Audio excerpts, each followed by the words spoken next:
say the Our Father prayer is something we were all familiar with from childhood. It was something that we were all taught from going to, whether it was to go into chapel or whether we went to primary school. We were all taught how to pray the Our Father. And yet I would dare say that many people don't really know what it's all about. They don't understand it really.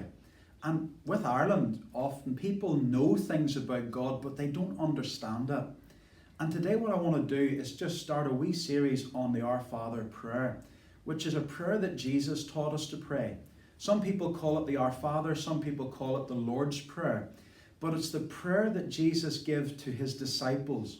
What we mean by a disciple is just somebody who follows Jesus, someone who has decided in their life that Jesus is who he said he is. He is the Son of God. He has died for our sins. He has rose again. And a disciple says, I want to follow him. I want to be like Jesus. I want to honor him and obey his word. And Jesus said once, you are my disciples if you continue in my word. And so if you're a disciple of Jesus, the passion of your heart will be, I want to follow his word. I want to do what Jesus says. And one of the things he taught us to do was to say this Our Father, which isn't like, just vain repetition. It's not like a rote prayer, you just memorize the words and you say them backwards or something. The fact is that Jesus gave this prayer to us like a skeleton prayer.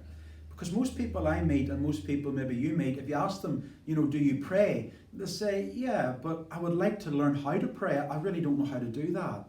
And Jesus gave us the Lord's Prayer, or the Our Father, as a means of teaching us how to get into the presence of God. So get this out of your mind, that this is like rules or regulations, or there's a right and a wrong. Jesus says, this is the way I want to introduce you to the Father. This is the way I want you to have a personal relationship with God.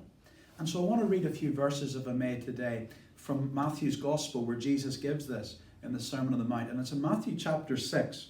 And I want to read maybe just 3 verses as an introduction to what we're talking about here.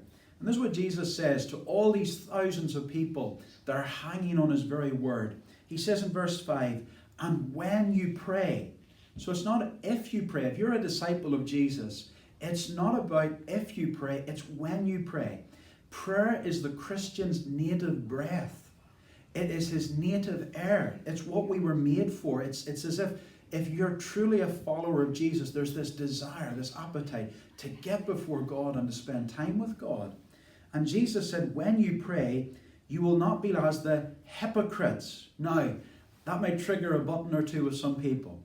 There's many people out there and they're put off Jesus because they look at his so-called followers. They look at these people and they call, they're hypocrites. Jesus describes these people, they love to stand praying in the synagogues or in houses of worship. They are on the corners of streets to be seen of men. And Jesus says, surely I tell you, they have their reward. So Jesus tells us, you look at those hypocrites out there, those play actors, it literally means, he says, don't pray like them.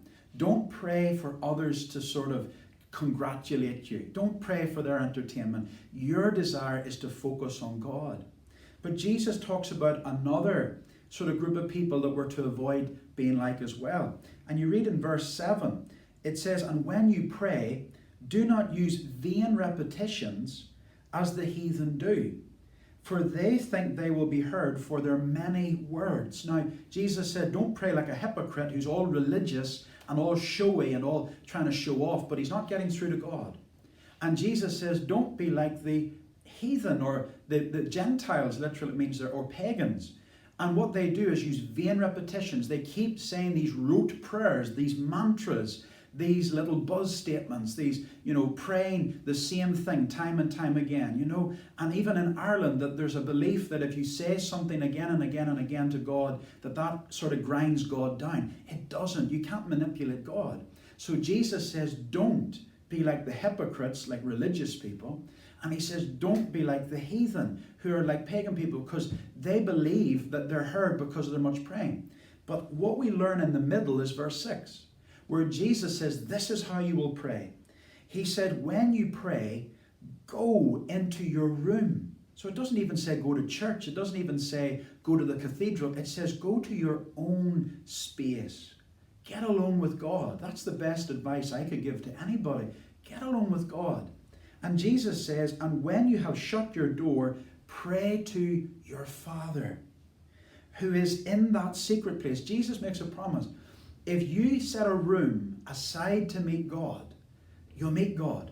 That's one of the things that's amazing. When you set that room aside, God will meet you in that place.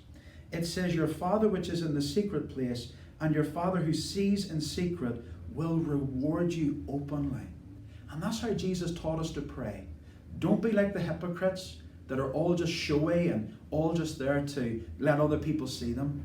And don't be like the pagans or the heathen, and they're just there to sort of say rote prayers and mantras and say the same things over and over again. But seek God and want to get closer to God, and you'll find that God will make himself real to you.